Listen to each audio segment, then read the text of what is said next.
సూర్యుడు మాడుతున్నాడు, మండుతున్నాడు. నేల వేడెక్కుతోంది. రైతు తలని ఎత్తి ఆకాశం వైపు చూస్తున్నాడు. ఒక్క మేఘం అంటే ఒక్క మేఘం కూడా కనిపించదు. బావి అడుగున నీరు మాయమైపోయింది. పంట పొలాలు పొడిగా చిట్లిపోతున్నాయి.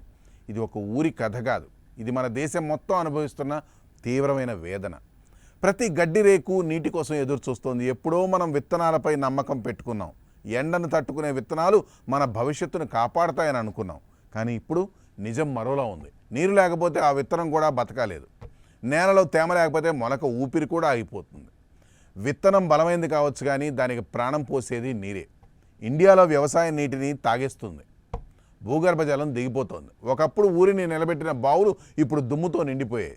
చెరువులు జ్ఞాపకాలుగా మిగిలిపోయాయి. పంజాబ్, హర్యానా, రాజస్థాన్, తమిళనాడు, మహారాష్ట్ర లాంటి రాష్ట్రాలు నీటి కొరతతో అల్లాడుతున్నాయి.